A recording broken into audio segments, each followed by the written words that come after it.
Bismillahirrahmanirrahim. Assalamualaikum warahmatullahi wabarakatuh. Innal hamdalillah nahmaduhu wa nasta'inuhu wa nastaghfiruh wa na'udzu billahi min shururi anfusina wa min sayyiati a'malina. Man yahdihillahu fala mudilla lahu wa man yudlil fala hadiya lahu.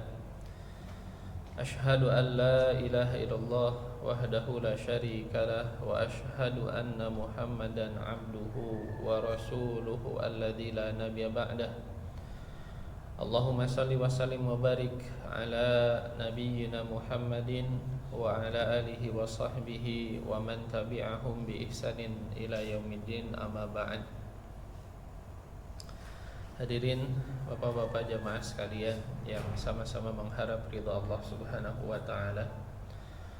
Pertama-tama marilah kita panjatkan puji dan syukur kehadirat Allah Subhanahu wa taala yang senantiasa menganugerahkan kepada kita berbagai macam limpahan nikmat dan juga karunia-Nya. Sampai detik ini, sampai saat ini, di kesempatan pagi hari ini kita mendapatkan keberkahan, mendapatkan nikmat dari Allah Subhanahu wa taala sehingga kita bisa hadir di sini melaksanakan sholat subuh yang alhamdulillah bisa kita laksanakan secara berjamaah, dan kita sambung dengan kajian di pagi hari ini. Ini merupakan bagian daripada nikmat yang sudah Allah Subhanahu wa taala anugerahkan kepada kita. Oleh karenanya kita memohon juga kepada Allah, mudah-mudahan hadirnya kita, aktivitas kita, ketaatan kita semuanya mendapatkan keberkahan dari Allah, mendapatkan limpahan rahmat dari Allah, dan mudah-mudahan menjadi pemberat timbangan kebaikan kita di sisi Allah Subhanahu wa taala. Salawat serta salam semoga senantiasa tercurah kepada suri tauladan kita Nabi Muhammad sallallahu alaihi wasallam, kepada keluarganya, sahabatnya, dan juga orang-orang yang setia menapaki sunnah beliau sampai hari kiamat nanti. Seyogyanya ya, seharusnya mengisi kajian di pagi hari ini adalah Ustaz Fahmi Mubarak hafizahullah taala, tapi beliau berhalangan hadir, ada uzur, dan kemarin meminta kepada saya untuk menggantikan beliau di pagi hari ini. Ya, mudah-mudahan ya, aktivitas beliau senantiasa dimudahkan oleh Allah Subhanahu wa taala. Sedikit melanjutkan Pak, karena temanya masih mirip dengan tema yang kita bahas di pekan yang lalu. Masih membahas tentang hal-hal yang sifatnya terlarang dalam agama, karena ini merupakan hal yang tidak dicontohkan, tidak ada dasarnya, tidak ada landasannya dalam beribadah dalam agama. Maka ada satu kaidah,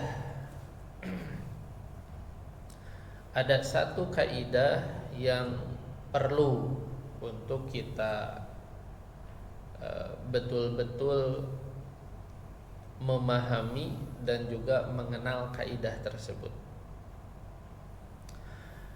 Kaidah tersebut disebutkan oleh para ulama, bahwasanya kata para ulama, al aslu fil ibadati al hadru.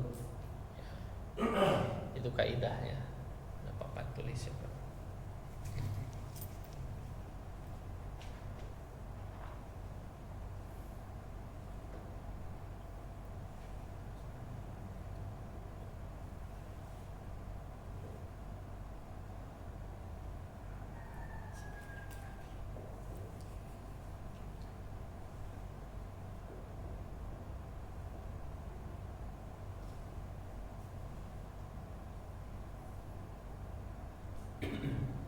Al-aslu fil ibadati al-hadru. Ini kaidah dari para ulama. Apa artinya, Pak? sudah pernah dengar kaidah ini? Bahwa yang namanya ibadah, hukum asal dalam pelaksanaannya itu apa? Hukum asal ibadah itu apa, Pak?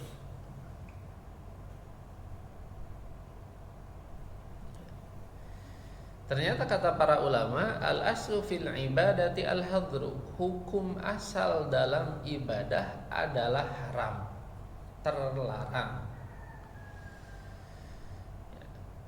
Jadi pada dasarnya kita itu tidak diperkenankan, tidak boleh untuk melakukan ibadah. Jadi pada dasarnya itu, ya, kita itu tidak ada kewajiban dan juga tidak diperkenankan untuk melakukan ibadah, ya. Sehingga pada dasarnya ibadah itu hukumnya adalah haram. Nah, para ulama kemudian melanjutkan hatta yadullad dalil, sampai ada dalil yang memerintahkannya. Hukum asal dalam beribadah itu adalah haram sampai ada dalil yang memerintahkannya. Kaidah ini sebenarnya jadi memberikan keringanan kepada kita, ya, bahwasanya kita tidak dibebani, kita tidak terbebani dengan berbagai macam hal yang sifatnya ibadah, ya, kecuali hanya sebatas apa yang diperintahkannya saja, ya. Sehingga tidak boleh, ya, melakukan bentuk ibadah yang tidak ada tuntunannya. Jadi nggak usah capek-capek, nggak usah kemudian melakukan inovasi gitu, ya, karena memang dalam ibadah itu adalah dasarnya dalil. Kalau ada dalil, kerjakan. Kalau tidak ada dalil, maka tidak boleh melakukannya. Itu ibadah, ya. Dan ini justru menjadikan kemudahan bagi kita. Kita tidak terbebani tadi, ya. Karena ibadahnya hanya sebatas yang diperintahkan saja. Berbeda dengan dalam hal muamalah, dalam hal interaksi sosial kita, ya. Kalau ibadah hukum asalnya adalah haram, jadi jangan melakukan ibadah sampai ada perintah. Sementara dalam bab interaksi sosial, muamalah, kata para ulama, al-aslu fil muamalati al-ibahah. Sementara dalam hal interaksi sosial, hukum asalnya adalah boleh, ya. Silahkan berinteraksi, ya. Termasuk interaksi sosial tuh banyak cakupannya, termasuk dalam jual beli, bisnis dan lain sebagainya, ya. Silahkan berinteraksi, ya, sesama manusia, ya, dengan cara seperti apapun, dengan metode seperti apapun, dengan gaya seperti apapun, selama tidak ada dalil yang melarangnya. Ini kebalikannya. Kalau ibadah itu jangan lakukan sampai ada dalil yang memerintahkannya. Sementara dalam bab muamalah, interaksi sosial, silahkan lakukan apa saja, bentuknya bagaimanapun, selama tidak ada yang melarangnya. Kebayang, Pak? Ya.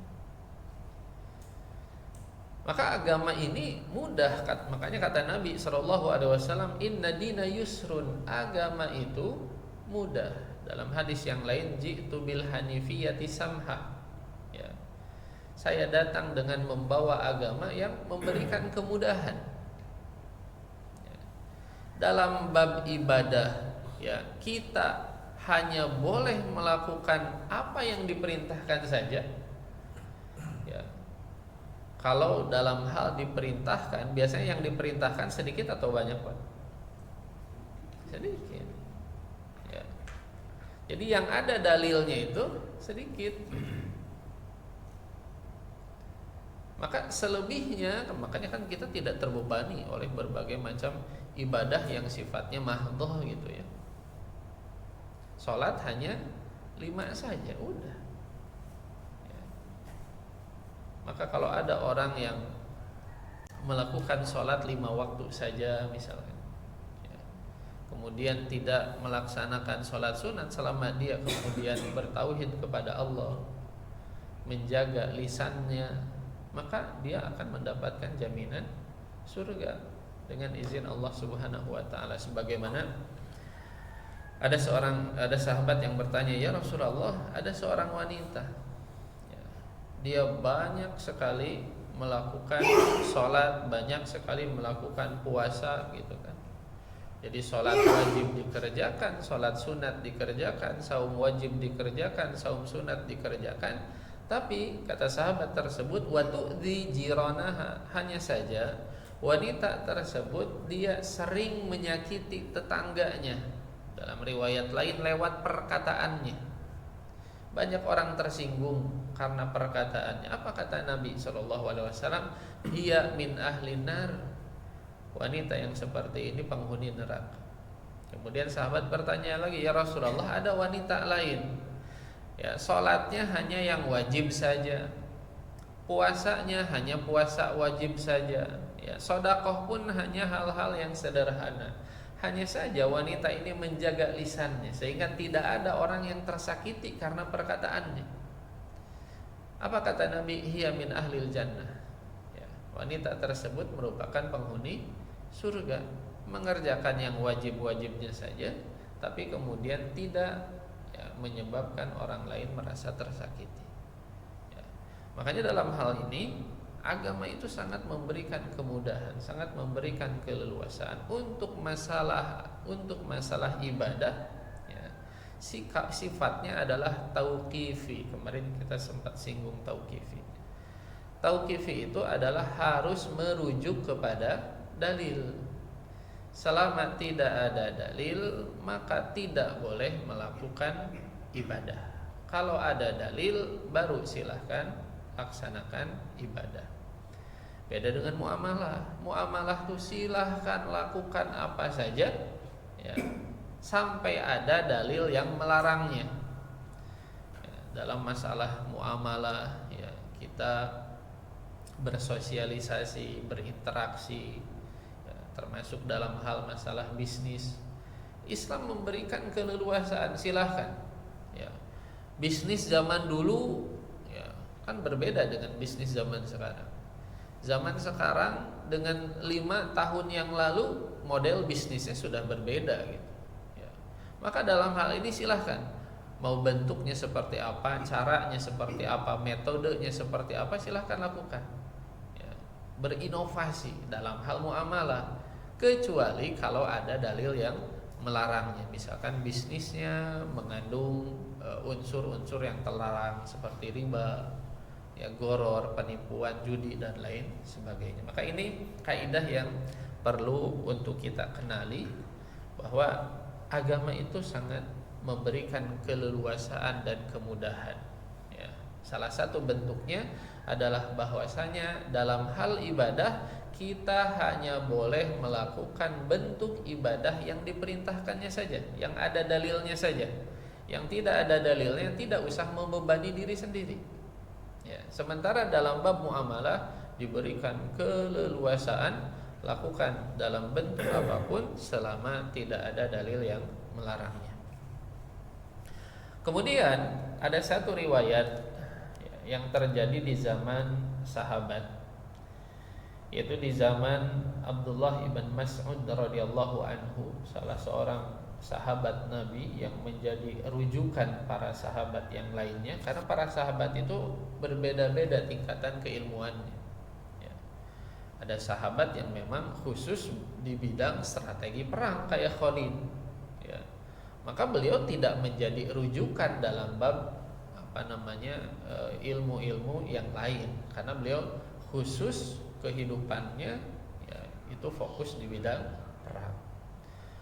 Ya, Abdurrahman bin Auf ya memang pebisnis ya. Makanya jarang sekali kita menemukan riwayat hadis dari Abdurrahman bin Auf. Tapi ada sahabat-sahabat yang memang fokus dalam ilmu dan menjadi ulamanya para sahabat. Ada Ibnu Mas'ud, ada Ibnu Abbas, ada Ibnu Umar, ya termasuk salah satunya juga adalah Ibnu Mas'ud radhiyallahu ta'ala anhu. Disebutkan bahwasanya kunna najlisu ala babi Abdullah bin Mas'ud radhiyallahu anhu qabla salatil ghadah. Diceritakan bahwasanya dulu ya, murid-muridnya Ibnu Mas'ud ini ketika menjelang subuh, Pak, sudah menunggu di depan rumahnya Ibnu Mas'ud. Jadi saking menghormatinya kepada guru ya, mau ke masjid itu dibarengi ya, biar mendapatkan faidah. Faida kharaja masyaina ma'ahu ilal masjid. Kalau beliau sudah keluar dari rumahnya, maka kami membersamai beliau berjalan menuju masjid. Faja'ana Abu Musa al-Ash'ari radhiyallahu anhu faqal. Di tengah jalan ya, kami bertemu dengan Abu Musa al-Ash'ari, salah seorang sahabat Nabi juga radhiyallahu anhu. Faqal akhraja ilaikum Abu Abdurrahman ya. Apakah Ibnu Mas'ud sudah berangkat? Ya. Qulna la ba'an ya. Di momen itu ya, di satu momen gitu kan biasanya murid-muridnya datang ke rumah Ibnu Mas'ud, nunggu beliau keluar, kalau sudah keluar baru berangkat ke masjid bersama-sama. Nah, ada satu hari ketika murid-muridnya Ibnu Mas'ud ini sedang menunggu, tiba-tiba datang Abu Musa al-Ash'ari ya. Maka Abu Musa al-Ash'ari bertanya, apakah Ibnu Mas'ud sudah keluar? Kata murid-muridnya, belum ya. Fajalasa ma'ana hatta kharaja. Maka Abu Musa al-Ash'ari nunggu bersama kami sambil duduk. Tidak kemudian diketuk biar cepat, enggak. Betul-betul sangat menghormati ya. Menghormati karena keilmuannya. Ditunggu saja sampai beliau keluar. Falamma kharaja qumna ilaihi jami'an. Begitu beliau keluar, kami pun berdiri mendekati beliau. Faqala lahu Abu Musa. Maka Abu Musa kemudian berkata, ya Aba Abdurrahman ya, ini panggilan beliau, wahai Abu Abdurrahman, wahai bapaknya ya Abdurrahman. Inni ra'aitu fil masjidi anifan amran ankartuhu walam ara walhamdulillahi illa khairan. Kata Abu Musa, wahai Ibnu Mas'ud, kalau bahasa kitanya, barusan saya melihat di masjid satu perkara yang tidak saya kenali. Saya baru lihat itu di masjid. Walam ara walillahil hamd illa khaira. Tapi menurut saya, dalam hemat saya, ini tujuannya baik katanya. Memang ini belum pernah saya lihat ya, tapi sepertinya tujuannya baik. Itu kata Abu Musa al-Ash'ari. Qala fama huwa. Maka Ibnu Mas'ud bertanya, apa yang Anda lihat? Faqal in ishta fasatarah ya. Yuk kita lihat katanya kalau bahasa kita. Qala ra'aitu fil masjidi qauman hilaqan julusan yantadiruna as-salata fi kulli halaqatin rajul. Maka saya jelaskanlah sekarang ya, nanti kalau Anda berkesempatan ya, Anda bisa melihatnya langsung, tapi saya jelaskan sekarang. Ra'aitu fil masjid, saya melihat di masjid ada qauman hilaqan julusan, ada orang-orang yang duduk membuat halaqah, Pak. Halaqah itu lingkaran. Jadi di masjid saya lihat ada orang-orang yang membuat lingkaran-lingkaran, duduk melingkar Yantadiruna shalah. Mereka lakukan itu sambil menunggu sholat, membuat lingkaran di masjid sambil menunggu sholat. Fi halaqatin, fi kulli halaqatin rajulun. Di setiap lingkaran jamaah tersebut dipimpin oleh seorang laki-laki, ada pemimpinnya. Wa fi aidihim hasa, dan mereka masing-masing memegang kerikil, batu-batu kecil. Fayaqul, maka satu orang yang memimpin tiap halaqah tersebut kemudian berkata, kabbiru, ya, fayukabbiruna mi'ah, ya, kabbiru mi'ah, fayukabbiruna mi'ah. Jadi setiap halaqah, setiap di masjid itu ada kelompok yang melingkar, ada pemimpinnya. Pemimpinnya kemudian ngasih komando, ya, yuk bertakbirlah 100 kali, fayukabbiruna mi'ah. Maka masing-masing kelompoknya bertakbir 100 kali. Allahu akbar, Allahu akbar, Allahu akbar, dan mereka menghitungnya menggunakan kerikil yang mereka pegang masing-masing. Ya. Fayaqulu hallilu mi'ah. Ya.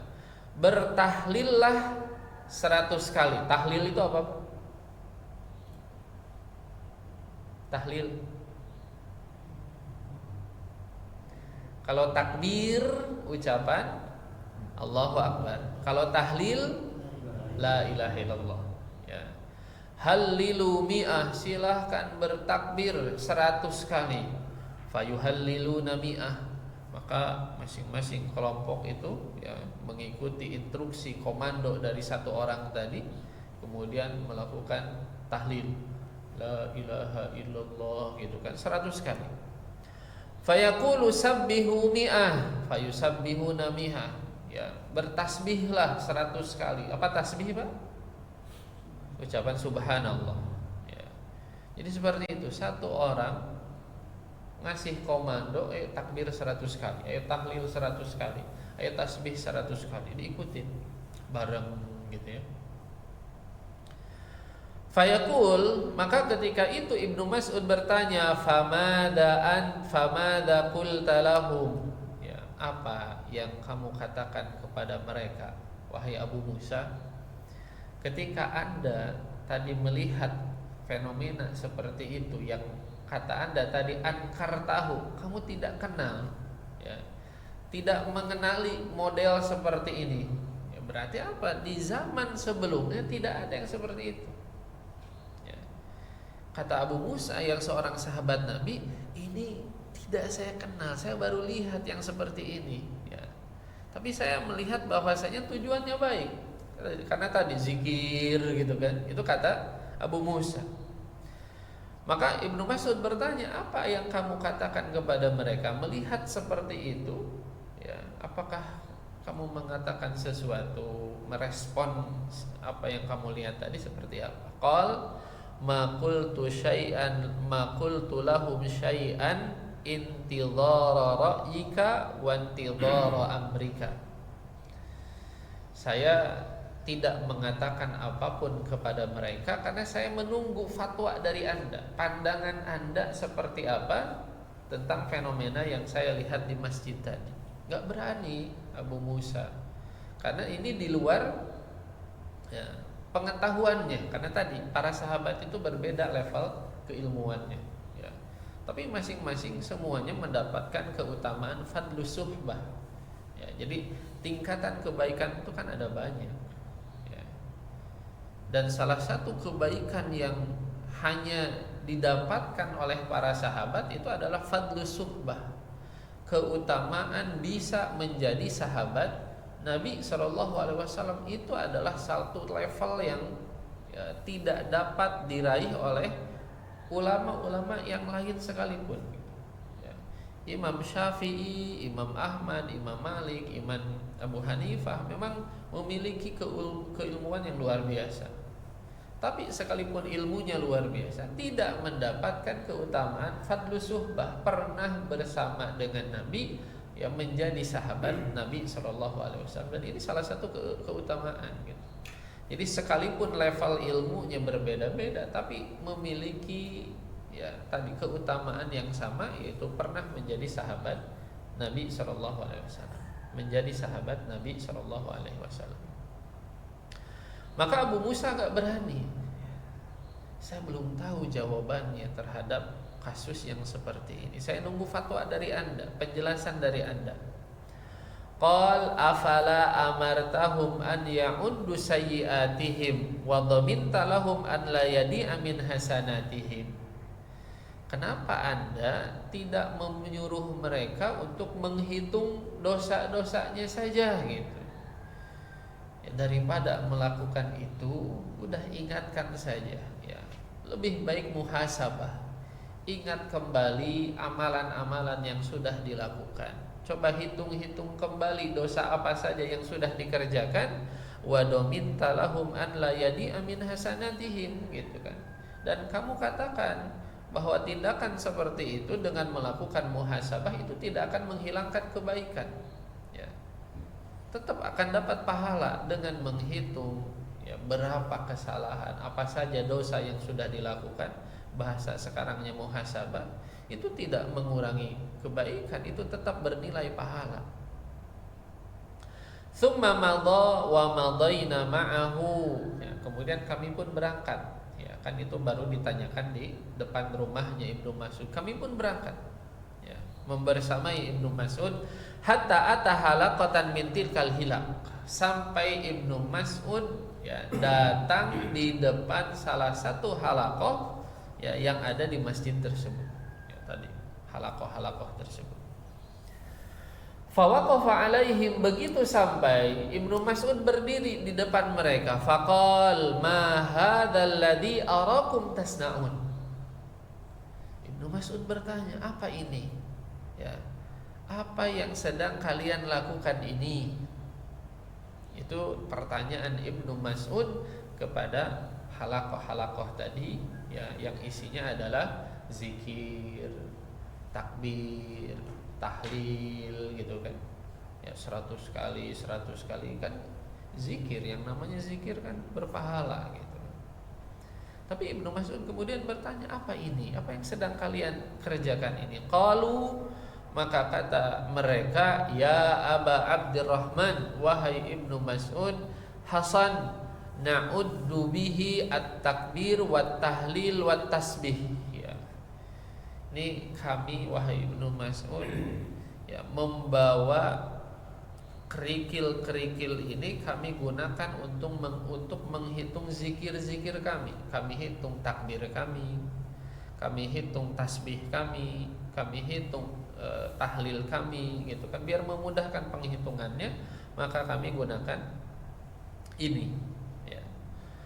Kemudian qal fa'uddu sayyi'atikum, kalau begitu ya hitunglah ya dosa-dosa kalian. Fa'ana dhaminun an la yadi'a min hasanatikum syai'an. Ya. Daripada lakukan itu kan, hitung saja dosa-dosa kalian gitu. Ya, muhasabahlah. Saya jamin ya, itu pun merupakan bagian kebaikan. Kalian akan tetap dapat pahala dengan melakukan muhasabah. Itu kata Ibnu Mas'ud. Waihakum ya ummata Muhammad.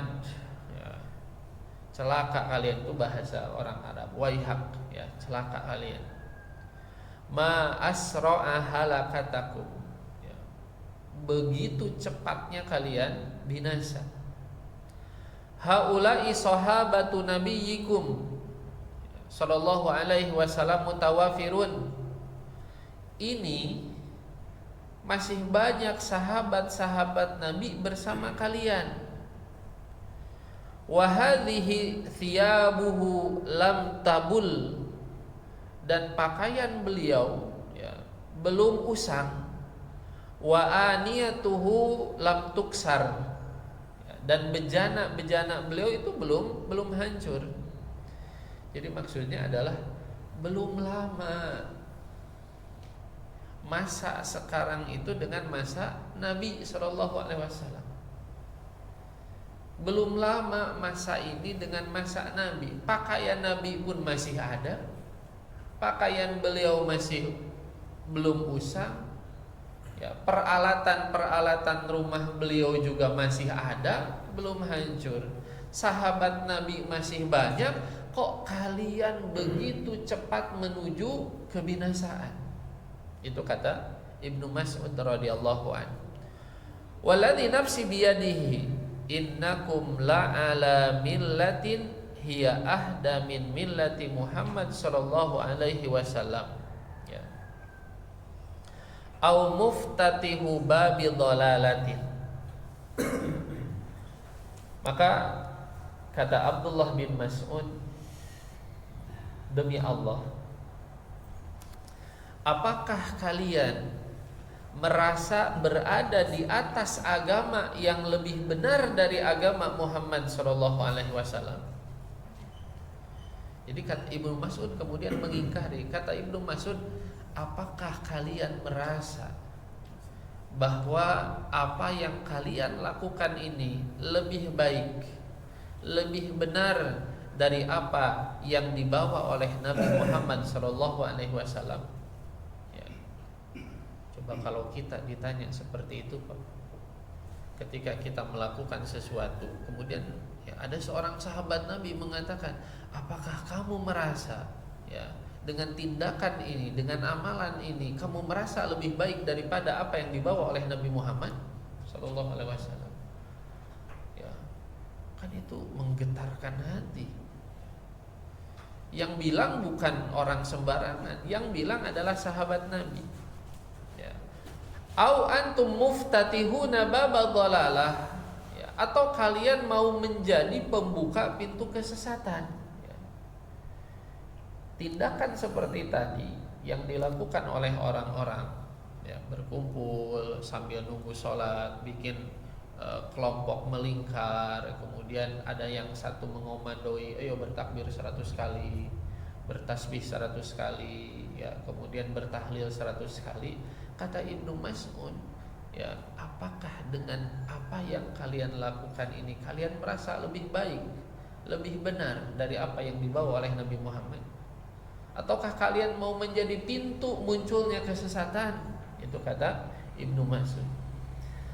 Maka jawaban dari orang-orang tersebut, nah ini jawaban yang perlu untuk menjadi perhatian kita.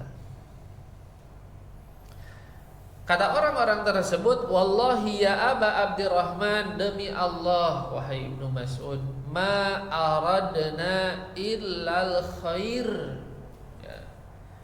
Tujuan kami itu tidak lain tidak bukan kecuali kebaikan. Kami melakukan seperti itu, ya. Kami datang ke masjid, nunggu sholat, kami kemudian buat halaqah, kelompok-kelompok kecil, dan kami isi aktivitas kami dengan zikir. Kami melakukannya dengan tujuan untuk kebaikan. Zikir kebaikan bukan, Pak? Kebaikan. Ya. Zikir itu kebaikan. Kata Nabi SAW,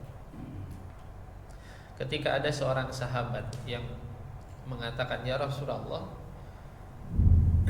ajaran yang engkau ajarkan itu sudah sangat banyak.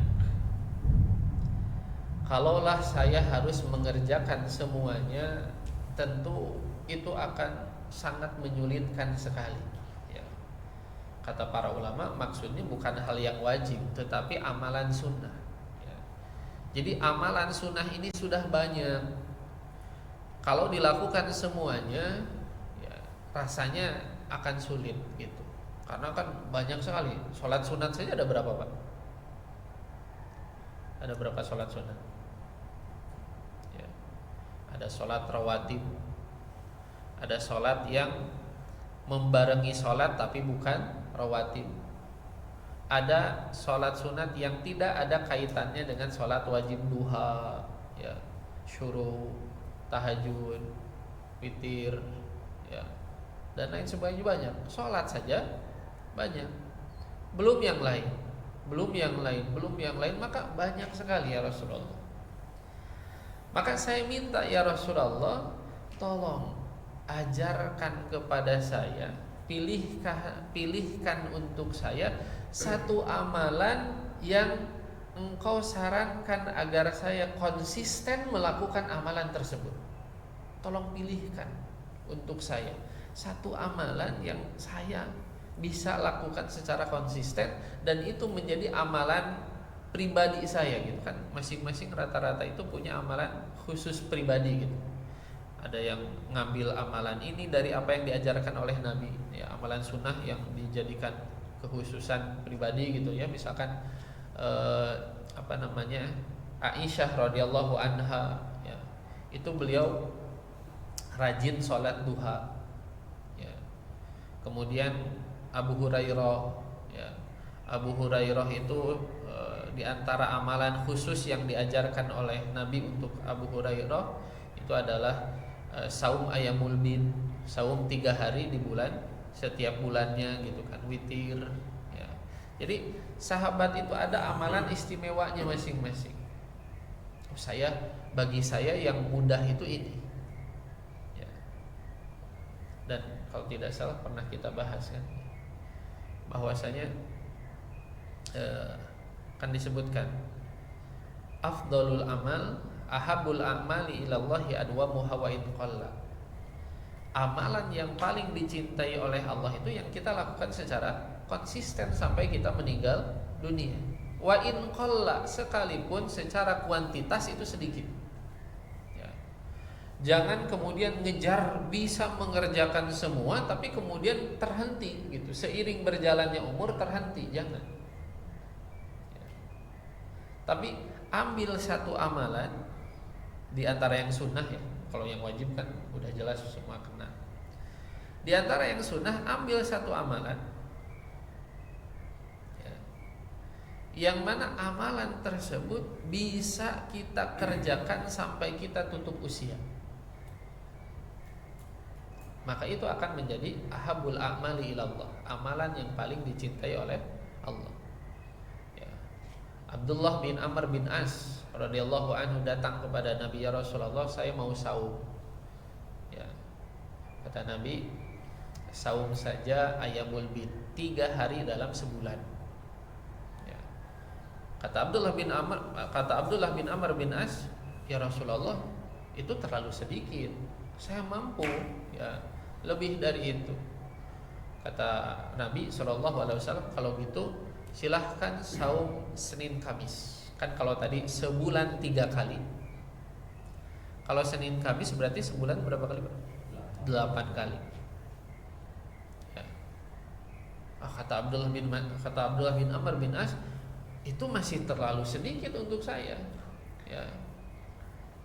Apakah ada lagi ya Rasulullah? Kata Nabi, kalau begitu saumlah saumnya Nabi Daud, saum sehari buka sehari, seperti itu. Ya. Ini dilakukan oleh Abdullah bin Amr bin As ketika beliau masih muda, masih bugar. Ya. Ada riwayat yang menyebutkan bahwa ternyata beliau Abdullah bin Amr bin As menyesali tindakannya dulu. Kata beliau di akhir masa tuanya, kata beliau, aduhai, ya, seandainya saya dulu menerima tawaran dari Rasul Shallallahu Alaihi Wasallam. Dia menyesal. Kenapa? Memang ketika masih muda, ayamul bid itu, masya Allah, ya, masih muda, ya, bugar, ya, makan sehari, puasa sehari kuat. Tapi seiring berjalannya waktu, usia, ya, kan kata Allah Subhanahu Wa Taala, ya, awalam nu'ammirhu nunakishu fil khalq, bahwa orang semakin dipanjangkan umurnya oleh Allah maka akan dikurangi, ya, penciptaannya, maksudnya secara fisiknya akan berkurang, ya. Yang dulu tegap, bertambah umur akan semakin badannya membungkuk. Yang dulu suaranya tegas, seiring berjalannya waktu kan suaranya teriak udah gak kuat, ya. Awalam nu'ammirhu nunakishu fil khalq, kata Allah Subhanahu Wa Ta'ala. Orang semakin panjang usianya semakin melemah. Itu pun dialami oleh Abdullah bin Amr bin As. Sehingga apa? Kata beliau, duhai, sekiranya dulu saya menerima tawaran Rasul, sekarang saya kesulitan, ya, di usia yang senja, mau puasa sehari kemudian batal sehari itu sulit. Akhirnya apa? Bisa batal berhari-hari. Efeknya apa? Harus mengkodok beberapa kali, karena kalau berhenti sia-sia. Ya. Kalau berhenti sia-sia. Jadi beliau memaksakan. Ketika misalkan batal 2 hari, maka puasanya langsung jadi 2 hari. Ya. Berat. Makanya kata beliau, duhai sekiranya saya dulu menerima tawaran dari Rasul. Ya. Jadi para sahabat punya amalan istimewa. Nah, kepada sahabat yang tadi yang datang kepada Nabi kemudian mengatakan, ya Rasulullah, tolong ajarkan saya, pilihkan untuk saya amalan yang bisa saya konsisten melaksanakannya. Apa kata Nabi? La yazalu lisanuka ratban bi dzikrillah. Jaga agar lisanmu senantiasa basah karena berzikir kepada Allah, karena mengingat Allah. Ini kebaikan. Zikir itu kebaikan. Makanya orang-orang tadi yang datang ke masjid, nunggu sholat, bikin halaqah, kemudian zikir ya dengan dikomandoi tadi, itu mereka mengatakan ma'aradna illal khair.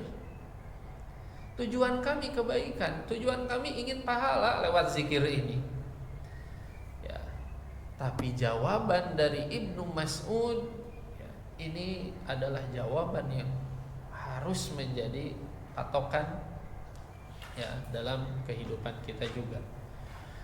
Apa kata beliau? Wa kam min muridin lil khairi lan yusibahu.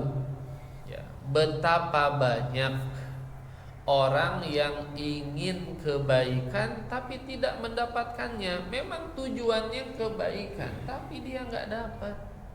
Karena apa? Salah caranya. Ya. Jadi kalau dibahasakan sederhana, Pak, niat baik saja itu tidak cukup. Ya, niat baik saja itu tidak cukup. Kalau kita misalkan di sekarang saja misal, Pak, ya salah satu pemahaman yang dilarang di Indonesia gitu kan, komunisme. Ya, apa tujuan dari ya munculnya ide komunisme, paham komunisme apa, Pak? Kesejahteraan yang muncul karena apa? Ya, karena terjadi ketimpangan. Ya, kan dulu ada borju, kaum borju ya. Ya.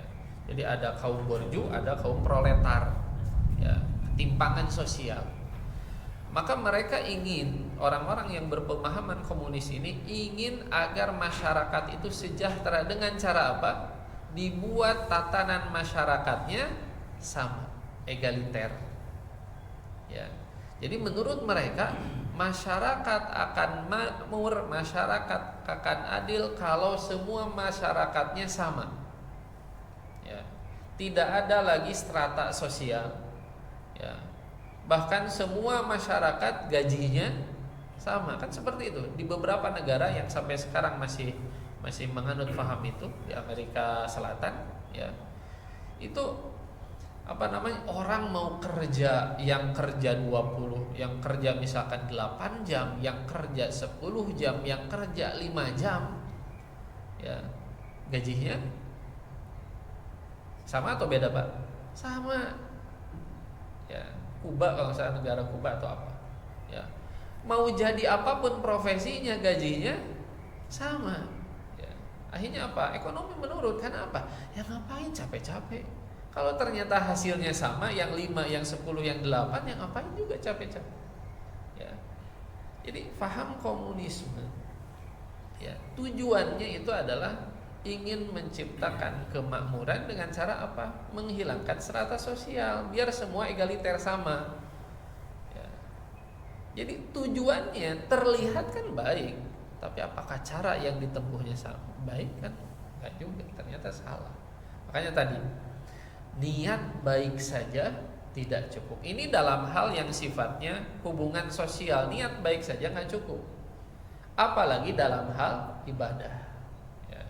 Niat baik saja tidak cukup. Makanya kemarin kita bahas syarat diterimanya ibadah ada berapa, Pak? Ada 2. Yang satu niat ya. Apa niatnya? Harus ikhlas karena Allah. Dan yang kedua harus ittiba, caranya benar. sesuai dengan tuntunan dari Rasulullah SAW. Maka niat baik saja tidak cukup kalau ternyata cara pelaksanaannya keliru. Ya, makanya kata Ibnu Mas'ud ketika tadi orang-orang yang ditegur oleh Ibnu Mas'ud mengatakan tujuan kami baik, niat kami kan ibadah, ingin dapat pahala. Kata Ibnu Mas'ud, betapa banyak orang yang niatnya baik tapi tidak dapat kebaikan tersebut karena salah. Ya. Inna Rasulullah sallallahu alaihi wasallam haddatsana. Rasul sudah menceritakan kepada kami anna qauman yaqra'unal Qur'an, bahwasanya akan ada ya kaum yang membaca Al-Qur'an. Ya. Tapi apa? Yang dibacanya tidak melewati kerongkongannya saja. Kata Nabi, akan muncul segolongan orang yang membaca Al-Quran tapi apa yang dibacanya tidak melewati kerongkongan saja, tidak melewati kerongkongannya ya. Jadi tidak menjadi ilmu. Kemudian apa? Kata Nabi SAW, demi Allah aku tidak tahu, boleh kata Ibnu Mas'ud, demi Allah aku tidak tahu, boleh jadi ya kebanyakan dari mereka adalah sebagian dari kalian ya. Kata Nabi kan tadi akan muncul orang-orang yang membaca Al-Quran tapi bacaannya hanya sampai kerongkongan ya. Bisa jadi ya salah satu dari kalian itu akan menjadi kelompok tersebut. Dan ternyata betul ya. Setelah beberapa waktu berlalu, Amr bin Salamah menceritakan, kami melihat mayoritas orang-orang yang ikut dalam halaqah tersebut adalah orang yang menyerang kami dalam perang Nahrawan yang bergabung bersama dengan orang-orang Khawarij. Ya. Jadi ketika peristiwa tahkim, ya, arbitrase perdamaian antara Muawiyah dengan Ali, ada kelompok yang tidak setuju dengan itu, memisahkan diri. Ini namanya kelompok Khawarij. Maka disebut Khawarij karena keluar dari barisan kaum muslimin, dari barisan Ali ketika itu ya. Dan mereka kemudian menjadi satu basis massa yang melakukan pemberontakan ya.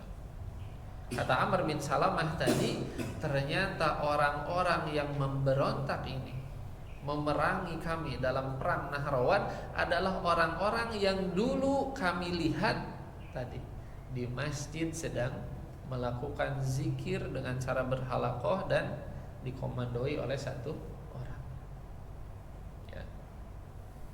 Maka ini perlu untuk menjadi perhatian bagi kita bahwa apa yang terjadi ya, hal-hal yang sifatnya baru, hal-hal yang sifatnya bid'ah ini itu dari zaman setelah Nabi ternyata sudah muncul ya. Kesalahan yang tadi ya, kesalahan dari kelompok yang tadi itu adalah bahwa mereka zikirnya dilakukan secara berjamaah dengan komando, itu yang tidak ada contohnya dari Nabi SAW ya. Di satu orang masih komando, kemudian yang lain ikut zikir. Model seperti itulah yang ditegur oleh Abdullah bin Mas'ud radhiyallahu anhu ya. Kalau mau zikir silahkan masing-masing ya, tidak dalam bentuk paduan suara kor gitu kan, ada yang mimpin ya baca 100 kali ya. Itu yang ditegur oleh Abdullah bin Mas'ud ya. Jadi bukan masalah zikirnya betul, tapi cara mereka zikirnya itu yang dipermasalahkan oleh Abdullah bin Mas'ud radhiyallahu anhu.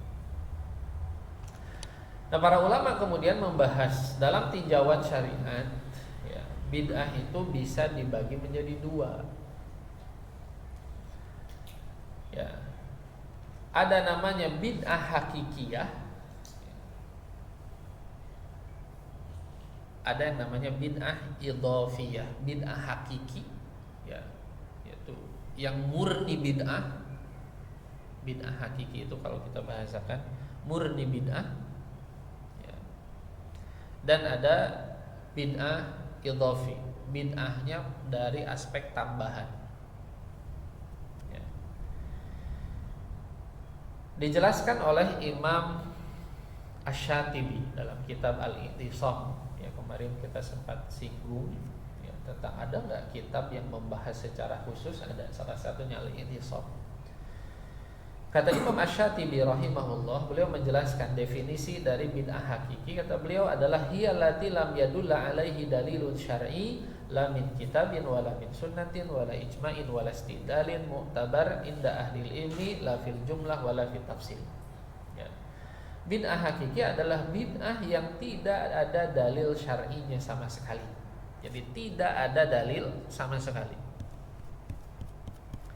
Baik dalam Al-Qur'an, baik dalam hadis, dalam ijma kesepakatan ulama, ya, maupun dari hal istidlal yang mu'tabar, ijtihad gitu ya, hasil ijtihad yang diakui menurut para ulama.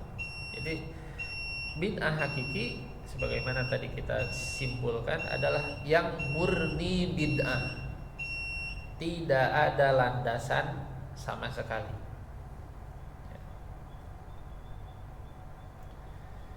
Ini benar-benar adalah konsep yang diada-adakan, tidak ada tuntunannya. Ya. Di salah satu artikel ya, disebutkan misalkan bid'ah hakiki yang akrab di masyarakat Indonesia, Pak. Ya. Misalkan puasa mutih gitu ya. Puasa dengan cara hanya makan makanan dan minuman yang berwarna putih saja, kayak nasi gitu ya. Airnya hanya air putih. Nah, ini termasuk bid'ah hakiki. Ya. Karena nggak ada contohnya, nggak ada tuntunannya dari syariat. Ya. Mandi menjelang Ramadan, kan beberapa orang kita di berita suka lihat ya, di masyarakat Indonesia itu ada beberapa wilayah masyarakat di beberapa daerah. Saya pernah beberapa kali lihat liputannya di TV itu. Jadi menjelang Ramadan itu mandi gitu, ya, di sungai. Beberapa bareng gitu. Ada, saya pernah lihat laki-laki perempuan ya di satu sungai gitu kan. Menganggap ini bagian daripada ya ritual untuk memasuki bulan Ramadan. Maka ini semua adalah bagian daripada bid'ah hakiki yang memang murni bid'ah. Ya. Termasuk juga di artikel ini saya kutip itu adalah, mohon maaf ya, adalah peringatan bagi orang yang sudah meninggal. Ya. 7 hari, 40, 100, 1000 ya. Pernah nonton film Wali Songo kan? Ya, zaman dulu ada satu film Wali Songo kan ya. Ya. Dan saya baca artikel yang ditulis oleh seorang dosen dari Universitas Muhammadiyah, saya lupa Muhammadiyah mana gitu, ada tulisan tentang wali-wali ini yang kita kenal sebagai Wali Songo. Ternyata Wali Songo itu kan ada 2 kubu, Pak. Ya. Wali Songo itu ada 2 kubu. Ya. Ada kubu yang disebut sebagai Puritan, ada yang disebut sebagai Abangan gitu ya. Ada kubu Puritan, ada kubu Abangan. Puritan itu dari bahasa Inggris pure. Ya. Jadi kelompok Wali Songo yang mendakwahkan Islam ya, secara puritan tadi, pure, murni apa adanya. Apa yang merupakan ajaran Islam diajarkan, yang bukan bagian dari Islam ya udah gak usah diajarkan gitu. Ini puritan. Sunan Ampel, Sunan Giri ya, ini adalah kelompok dari dari kelompok yang Wali Songo yang kelompok puritan, kubu puritan. Dan ada yang kelompok Abangan yang dakwahnya itu melibatkan banyak hal, salah satunya tradisi gitu kan, seperti Sunan Kalijaga, Sunan Bonang yang pakai musik dan lain sebagainya. Ini adalah kelompok abangan, ya. Jadi kadang-kadang menggunakan tradisi-tradisi yang ada untuk mendekatkan Islam kepada masyarakat. Ya. Saya pernah baca itu Sunan Kalijaga kalau nggak salah, beliau buat pentas wayang. Ya. Orang-orang ke sana itu harus cuci badan gitu ya. Bahasa kitanya wudu, Pak. Ya. Jadi syarat untuk masuk ke situ adalah wudu. Ya. Dan saya lupa apakah mereka baca syahadat juga atau tidak, karena setelah masuk oleh Sunan Kalijaga disebutkan bahwa apa yang kalian ucapkan tadi dan gerakan yang kalian lakukan tadi itu adalah gerakan Islam. Jadi kalian itu sudah masuk Islam gitu. Ya. Jadi memperkenalkannya dengan cara diajak untuk hadir dulu ke tadi kayak wayang-wayang gitu. Jadi ada dua kelompok, ada kelompok Puritan, ada kelompok Abangan. Nah, ada dialog di salah satu kesempatan itu, dan saya lihat dialog tersebut di potongan. Saya nggak lihat juga film Wali Songo, tapi ada potongannya, Pak. Ya, dimana Sunan Ampel kalau tidak salah mempertanyakan kepada Sunan Kalijaga. Ya, ketika Sunan Kalijaga menginisiasi. Jadi di masyarakat ketika itu yang notabene adalah Hindu di daerah Jawa, kan masyarakat Jawa itu Hindu, sementara Majapahit itu Buddha, Pak. Ya, Majapahit itu Buddha, masyarakatnya Hindu. Jadi kerajaannya Buddha, masyarakatnya Hindu. Makanya muncul Bhinneka Tunggal Ika. Bhinneka Tunggal Ika itu diucapkan oleh kerajaan Majapahit. Jadi sekalipun kita beda, kami Buddha, kalian Hindu, tapi kita tetap satu. Ya, itu sejarah munculnya Bhinneka Tunggal Ika. Jadi masyarakatnya Hindu, dan dalam tradisi Hindu itu memang ada yang tadi kita bahas, kenduri gitu. Ya, peringatan kematian. Ya. Maka Sunan Kalijaga kemudian memanfaatkan momen ini. Ya. Beliau adopsi ajaran ini ke dalam ajaran Islam. Tapi bacaannya diganti. Kalau yang sebelumnya misalkan bacaannya adalah bacaan yang ya Hindu lah gitu ya. Sementara ketika diadopsi oleh Sunan Kalijaga, bacaannya diganti dengan baca Quran dan lain sebagainya. Ya. Itu yang kemudian melahirkan konsep kenduri di zaman kita sekarang. Nah, dalam musyawarah tersebut Sunan Ampel kalau tidak salah itu mempertanyakan, kata beliau, ini kan tidak ada dasarnya dalam agama kita. Ya. Kata beliau, lanjut beliau, saya khawatir bahwa nanti oleh masyarakat setelah kita akan dianggap sebagai bagian dari ajaran kita gitu, bagian dari ajaran Islam. Jadi ketika bermusyawarah ya untuk mengadopsi itu, Sunan Ampel itu sempat menolak. Kata beliau, ini bukan ajaran kita, bukan ajaran Islam. Ya.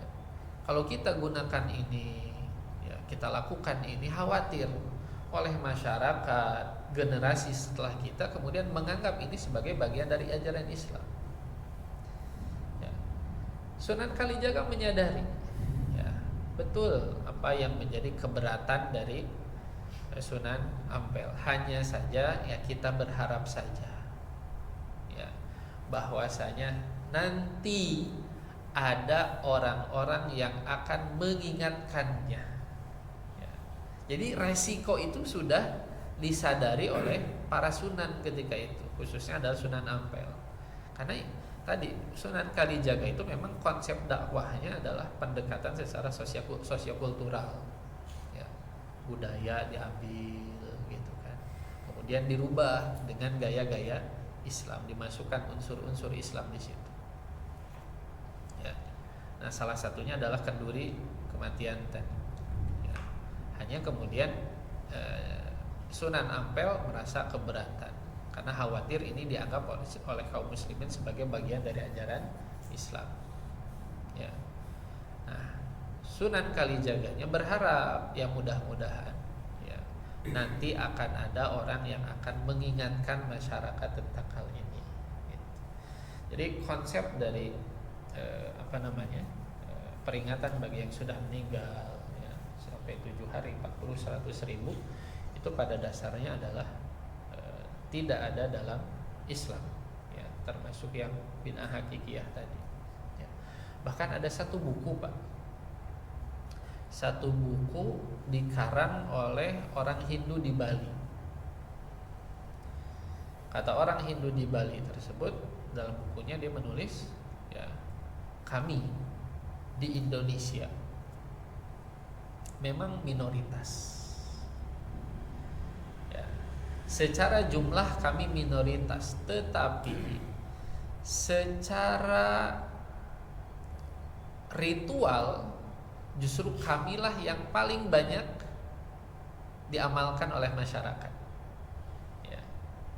Memang secara jumlah kami minoritas, tapi secara ritual kami, justru ritual di tempat kamilah yang paling banyak diamalkan di masyarakat Indonesia ya. Salah satunya tadi kenduri, nasi tumpeng Pak ya. Pernah nasi tumpeng? Kalau Bapak coba silahkan cek sejarah nasi tumpeng seperti apa ya. Terlepas bahwa ya sekarang kan kita tidak ada unsur keyakinan tertentu, nggak ada ya. Tapi kalau kita runut sejarahnya ya, itu sejarahnya kembali ke Hindu.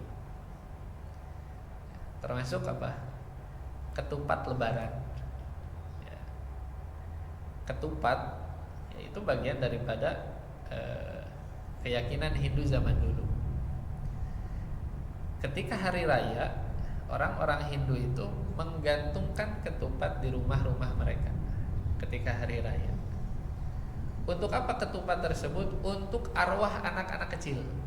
Jadi dalam keyakinan mereka ketika hari raya, nenek moyang, arwah-arwah keluarga yang sudah meninggal itu datang. Ya, nah yang anak-anak kecilnya ya dijamu dengan ketupat-ketupat tadi. Jadi kalau kita melihat merujuk berbagai macam tradisi yang ada di masyarakat kita, kalau kemudian kita baca sejarahnya, buka sejarahnya ke belakang, itu kembalinya banyak yang kembalinya adalah kepada beberapa keyakinan ajaran yang bersumber dari Hindu. Makanya tadi kata penulis dari Bali tersebut, kami memang secara jumlah itu minoritas, tapi secara ritual kami paling banyak yang dilaksanakannya, diterapkannya di masyarakat.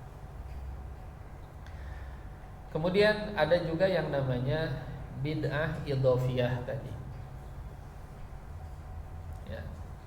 Apa bid'ah idhofiyah? Adalah bid'ah yang mengandung dua unsur Pak ya. Unsur pertama ini memiliki kaitan dengan dalil,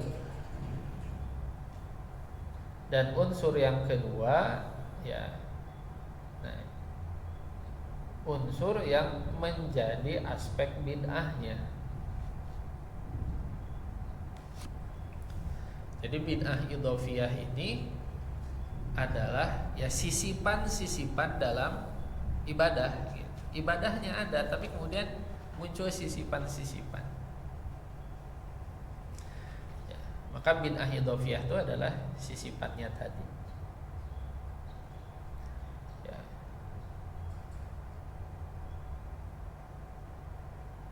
Maka untuk bid'ah idhofiyah itu asalnya ibadah tersebut dianjurkan, tapi secara pelaksanaan dan detail itu mengalami penambahan.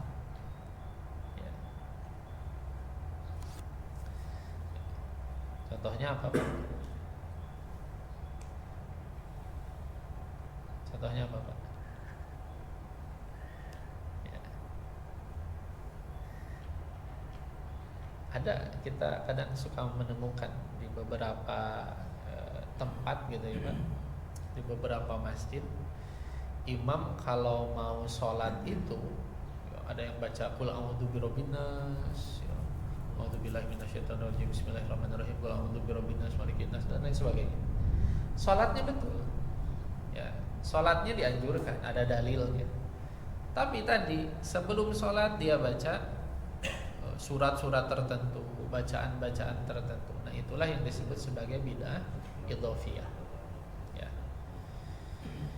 Kemudian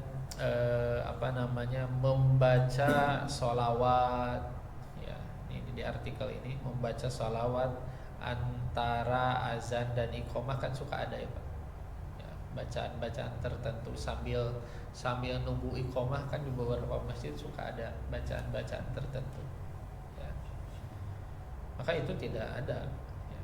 Kadang itu bisa mengganggu kekhusyuan dari orang yang sedang melaksanakan sholat sunat ya. Nah ini termasuk kepada bid'ah idhofiyah. Ini pun harus dihindari ya. Makanya harus benar dalam hal belajar agama itu untuk bisa membedakan mana yang merupakan ibadah dan mana yang merupakan tambahan dalam ibadah ya. Zikir berjamaah setelah sholat, ada dalilnya nggak Pak?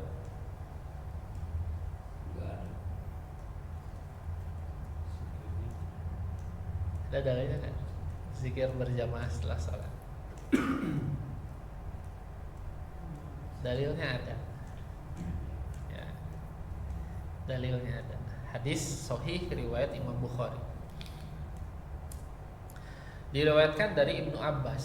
Ada dua redaksi. Kata Ibnu Abbas, yang pertama bahwa kami tahu bahwasanya sholat sudah selesai ketika kami mendengar suara zikir yang keras dari masjid ya. Kami tahu bahwasanya sholat sudah selesai ketika kami mendengar suara zikir di masjid dengan dibaca keras ya. Kami dengar, kami tahu gitu kan. Nah, ini perlu kita tahu juga. Kami tahu bahwasanya sholat sudah selesai, berarti Ibnu Abbas nggak sholat gitu. Kenapa Ibnu Abbas nggak sholat? Masih kecil. Ibnu Abbas itu ketika Nabi SAW meninggal, usianya itu ada yang menyebutkan 12, ada yang menyebutkan 13, 12 tahun. Ketika Rasul SAW meninggal, Ibnu Abbas itu 12 tahun, kelas 6 SD kalau sekarang. Jadi ketika Rasul masih hidup, berapa usianya? Ya, di bawah itu ya. Maka ketika misalkan Ibnu Abbas belum ke masjid, nggak sholat, ya bisa jadi karena belum balik. Karena rata-rata laki-laki balik kita kapan Pak? Masih ingat Pak? SD atau SMP Pak? SMP rata-rata laki-laki ya. Jadi kalau kemudian Ibnu Mas'ud belum ke masjid ketika itu, ya karena memang belum balik. Bisa jadi belum balik karena Rasul meninggal saja usianya 12 ya. Itu kata Ibnu Abbas. Jadi kami tahu sholat sudah selesai di masjid kalau kami dengar suara zikir yang keras di masjid. Redaksi yang lain mengatakan inna raf'as sauti bidzikri ya, ba'da insirafil imam minas shalah kana ala ahdi Rasulillah sallallahu alaihi wasallam, bahwa membaca zikir dengan keras setelah imam salam itu pernah terjadi di zaman Rasul sallallahu alaihi wasallam. Kata para ulama, Ibnu Abbas mengatakan kana ala ahdi Rasulillah, pernah terjadi di zaman Rasul sallallahu alaihi wasallam. Berarti kalau pernah terjadi, apa konsekuensinya Pak? Di zaman Ibnu Abbas menyampaikannya itu sudah tidak ada gitu. Oleh karenanya Imam Syafi'i mengatakan bahwasanya zikir berjamaah itu ada untuk bab at-ta'lim, mengajarkan. Jadi Nabi SAW ya, ada masa di mana beliau mengajarkan bacaan zikir kepada para sahabat dengan cara dipimpin. Ya. Tapi tadi kata Imam Syafi'i, tujuannya adalah taklim, mengajarkan. Sehingga ketika para sahabat sudah tahu bacaan zikir setelah sholat, ya, dilanjut nggak Pak zikir berjamaahnya? Tidak. Makanya di zaman Ibnu Abbas, kata Ibnu Abbas, sudah tidak lagi. Karena ala ahdi Rasulillah, pernah terjadi di zaman Rasul Shallallahu Alaihi Wasallam. Ya, boleh nggak sekarang kita melakukannya? Boleh masing-masing. Nah, tergantung tujuannya. Kalau tujuannya untuk ngajar, misalkan anak-anak kecil, ya, di TK, ya, ataupun SD misalkan, ya, di SD awal-awal, maka diajarkan dengan cara dilakukan secara berjamaah, dikeraskan, tidak mengapa. Untuk siapa? Anak TK, anak SD. Sementara kita sudah hafal belum Pak zikir setelah sholat? Sudah, jadi tidak perlu lagi. Maka ya ini masalahnya bukan pada zikirnya, tapi pelaksanaannya.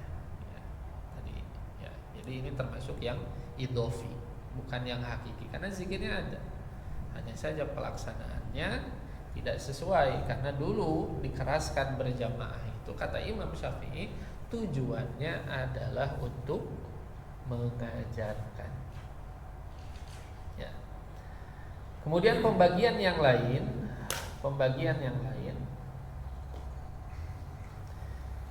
para ulama membagi juga dari segi bahayanya. Kalau tadi dari jenisnya, ya, ada yang memang murni murni bid'ah, ada yang sifatnya itu bid'ahnya menjadi sisipan gitu, idofi, tambahan. Kalau ini bahayanya, para ulama membaginya menjadi dua. Ada bid'ah mukaffirah, bid'ah yang menjadikan pelakunya kufur, keluar dari Islam. Ya. Bid'ah yang menjadikan pelakunya kufur, keluar dari Islam. Yang kedua, bid'ah ghairu mukaffirah, bid'ah yang tidak menjadikan pelakunya keluar dari Islam.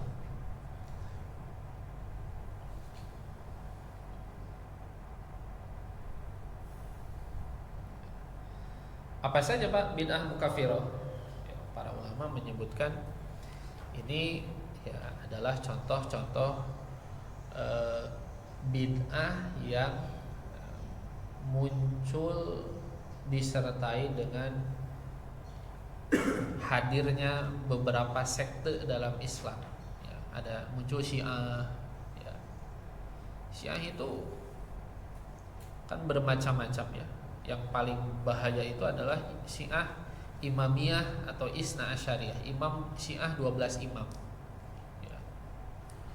Karena Syiah ini kan ada yang sampai level mengatakan bahwa malaikat Jibril itu keliru, Pak. Harusnya wahyu itu turun kepada Ali bin Abi Thalib. Ya. Tapi gara-gara wajahnya mirip antara Ali dengan Rasul karena sepupuan gitu, malaikat Jibril keliru, harusnya ke Ali, ini malah ke Nabi Muhammad SAW. Coba ini bagaimana? Ya. Keyakinan seperti ini bid'ah, jelas mukaffirah. Ya. Seperti itu. Ya. Ada juga kelompok muncul ya di zaman sahabat, Qadariyah. Orang-orang yang tidak percaya takdir, jadi tidak ada takdir, namanya Qadariyah. Semuanya berjalan ya sesuai dengan konsekuensi gitu. Kalau melakukan ini, maka konsekuensinya akan muncul dengan sendirinya gitu. Ya. Jadi Allah tidak membuat takdir, semuanya terjadi dengan sendirinya. Ini namanya Qadariyah. Ini bid'ah, dan orang yang memiliki pemahaman seperti ini, tidak percaya adanya takdir, itu adalah kufur. Ya. Di kita ada juga ya, ini warisan dari kelompok sufi ya. Ada yang namanya hululiyah ya. Hululiyah itu pemahaman yang dianut oleh Syekh Siti Jenar. Pernah dengar Pak? Apa pemahamannya? Manunggaling kaula Gusti, ya. Gusti, manunggaling kaula Gusti. Ya, saya dengan Tuhan menjadi satu. Ya. Nah ini adalah kufur. Makanya kemudian dalam kisah Wali Songo itu, Syekh Siti Jenar diapain Pak? Dihukum. Iya, dihukumnya dengan cara apa? Dieksekusi. Sama siapa? Sama Wali Songo.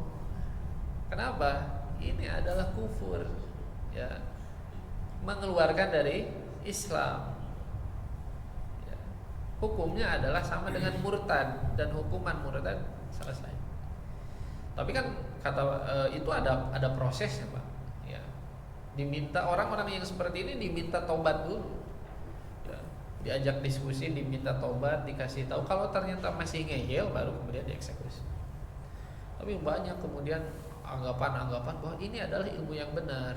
Hanya kenapa kemudian Wali Songo menghukum Syekh Siti Jenar? Karena masyarakat pemahamannya belum nyampe katanya. Ada yang membela seperti itu. Tapi ini pemahaman yang keliru. Ya. Dan beberapa sastrawan Indonesia itu ada yang mengikuti pemahaman ini. Ada, saya lupa, dikasih tahu sama teman saya yang guru bahasa Indonesia. Ada beberapa penyair Indonesia yang jauh-jauh saya mencari Tuhan ke Mekah, ternyata Tuhan ada di dalam rumah saya. Maksudnya siapa? Ya saya. Ya, itu ada. Kalau di literatur zaman dulu Al-Halaj salah satunya yang berpemahaman ini hululiyah. Ya. Saya adalah Tuhan gitu ya. Ini bid'ah yang sifatnya mukaffirah, menyebabkan pelakunya menjadi kufur. Ya. Ada juga yang bid'ah ghairu mukaffirah, ya. Tidak menyebabkan kufur, tapi dia terhitung sebagai dosa. Ya. Salah satunya misalkan sekarang bulan Rajab ya Pak. Ya, banyak sekali saya dikirim beberapa video gitu kan yang bertanya apakah dalam video ini benar gitu kan, orang yang berdoa di awal bulan Rajab akan mendapatkan ini nggak ada dalilnya, ya itu bid'ah. Bahkan ada orang yang puasa sehari di bulan Rajab maka akan, saya lupa apa ya, kalau 2 hari maka seperti ini, kalau 7 hari ditutup baginya pintu neraka, 8 hari dibuka baginya pintu surga, dia boleh masuk kemana saja. Kalau puasa di bulan Rajab 15 hari maka akan diampuni, maka akan dikabulkan seluruh permintaannya. Itu ada ya video-video seperti itu dan beberapa artikel seperti itu. Tapi itu tadi tidak ada dasarnya. Hadis-hadis yang digunakannya adalah hadis palsu. Ya, maka mengkhususkan puasa khusus Rajab itu termasuk bagian daripada bid'ah. Ya, karena tidak ada ketentuannya, tidak ada landasan dalilnya. Hanya tidak sampai menjadikannya kufur. Statusnya hanya pelaku dosa saja. Nah, datang ke kuburan, ke makam-makam nih Pak. Ya, kan di kita itu makam itu sudah jadi destinasi wisata gitu kan. Ya, ada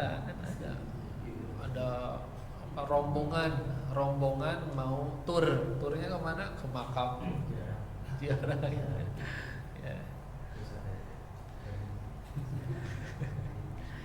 Nah, apa yang dilakukan ke sana itu harus dilihat, hukumnya beda-beda gitu kan. Hukumnya beda-beda.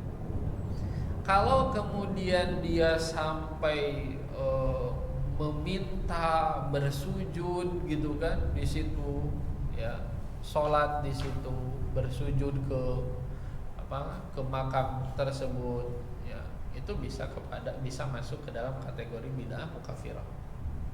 Ya. Kalau sampai meyakini ya bahwasanya orang yang ada di makam tersebut ya, bisa memberikan manfaat, bisa memberikan madorot gitu kan. Ya, kalau meyakini seperti itu, berdoa di situ dengan keyakinan ini bisa memenuhi hajat kita, itu masuknya bid'ah mukaffirah. Tapi kalau kita berdoa di sana ya tidak meyakini tadi maslahat madorot, tidak meyakini ini bisa memberikan kebaikan dan lain sebagainya, tapi meyakininya hanya sebatas di sini adalah tempat berkah, ya, tabaruk gitu. Tetap tidak berdoanya kepada Allah, tidak kepada sahibul makam gitu ya. Berdoanya kepada Allah.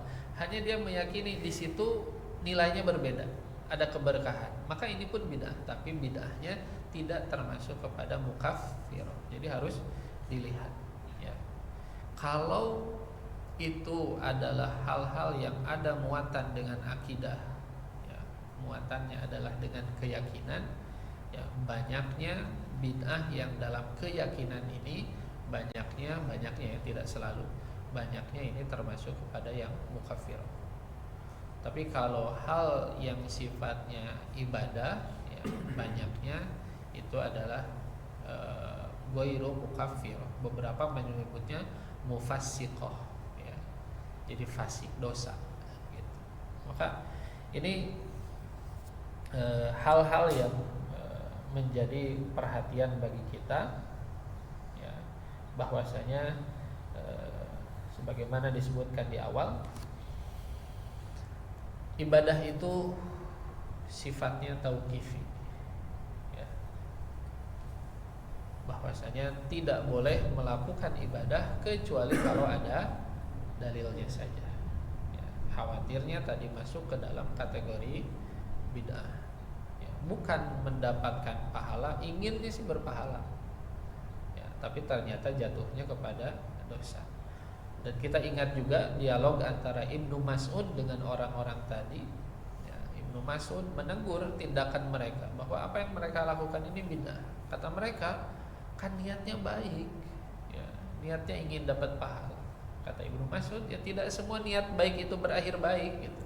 Niat baik saja tidak cukup ya. Maka kita selalu ingat bahwasanya syarat diterimanya ibadah itu ada dua. Satu, niat ya, yaitu niatnya ikhlas karena Allah. Dua, ittiba, caranya sesuai dengan panduan yang diberikan oleh Rasulullah SAW. Satu saja nggak ada, ditolak. Caranya benar tapi niatnya salah, ditolak. Niatnya benar, caranya salah, ditolak juga. Maka dua-duanya harus terpenuhi. Niatnya benar, caranya pun benar. Demikian yang bisa disampaikan. Silahkan kalau ada yang ditanyakan.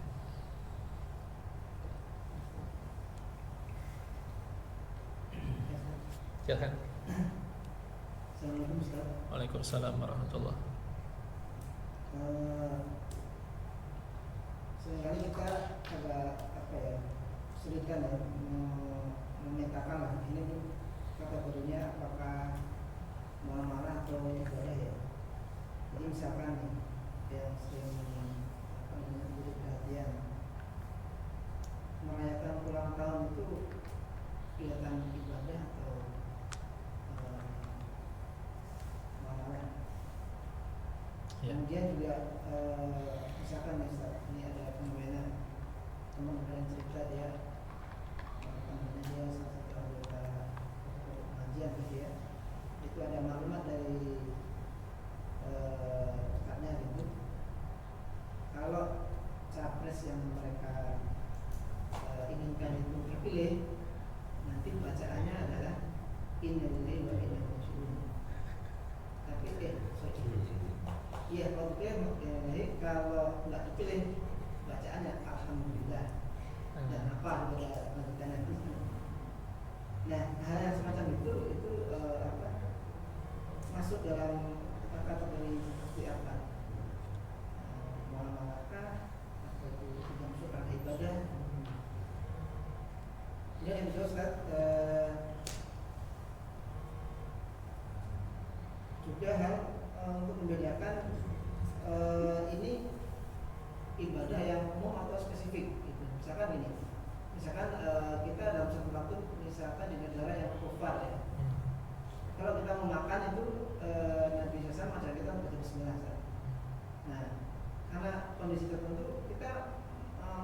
mengerjakan apa namanya doanya gitu.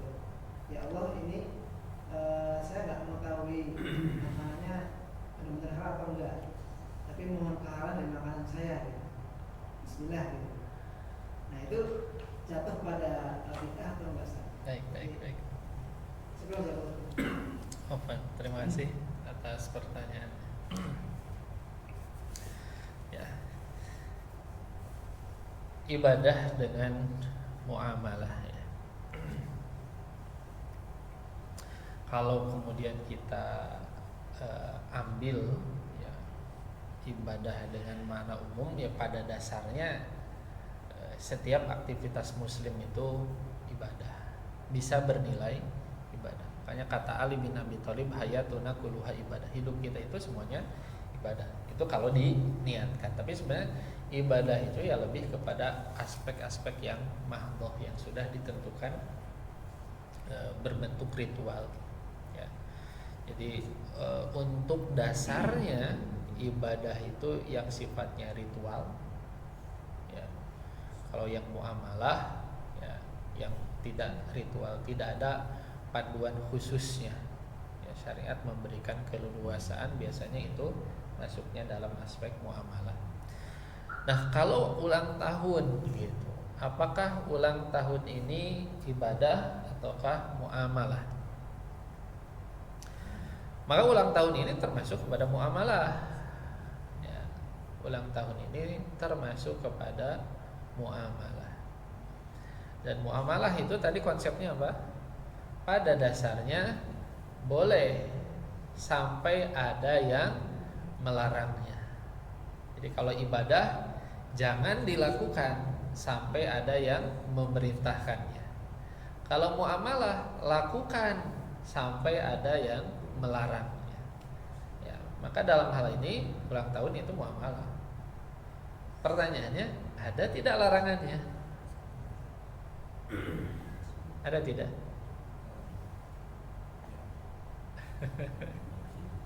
Ya.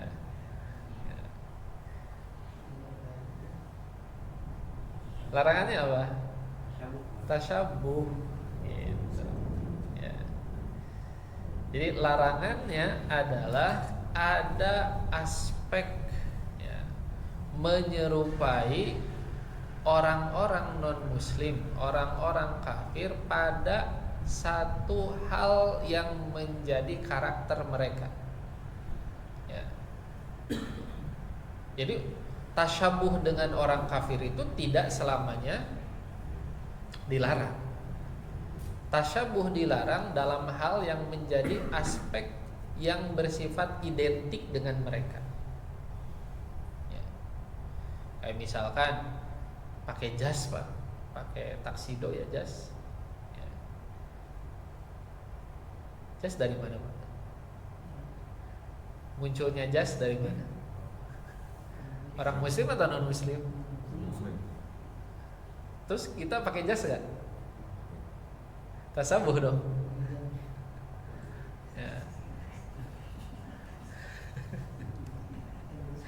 Nah, kata para ulama semacam jas ya, itu sudah bukan lagi hal yang identik ya dengan orang kafir ya. Jas itu sudah menjadi pakaian semua orang, dalam artian bukan lagi menjadi identik kelompok tertentu. Kan semua dalam acara formal di berbagai negara pun kan rata-rata pakai jas. Jadi itu sudah menjadi pakaian umum, sudah bukan lagi pakaian yang identik ya, dengan pakaian non muslim. Makanya boleh ya, meskipun berasal atau awalnya misalkan yang menggunakannya, memakainya adalah non muslim, tapi ketika dia sudah tidak lagi bersifat identik ya, maka bukan termasuk tasyabuh yang dilarang. Tapi kalau misalkan itu merupakan satu hal yang identik, kayak misalkan mohon maaf di kita tuh kadang kasihan juga gitu ya, karyawan-karyawan yang kerja di supermarket gitu kan, yang ketika momen Natal itu kan suka ada instruksi dari owner gitu kan ataupun manajer untuk memakai topi Santa gitu kan. Ya. Boleh tidak?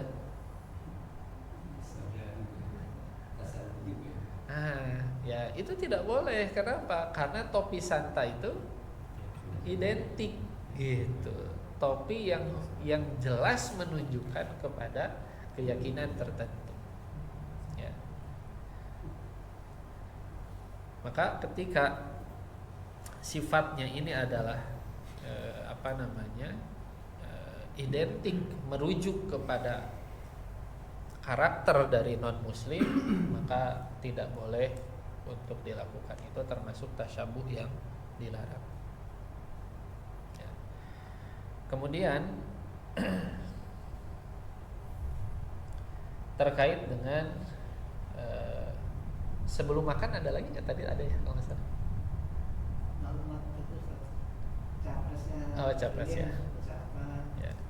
Terkait dengan bacaan. Jadi satu hal yang tadi termasuk idofi ya, bid'ah idofi itu adalah ketika kita merutinkan ya, sesuatu atau mengharuskan sesuatu ya, yang tidak dirutinkan, tidak diharuskan berdasarkan dalil.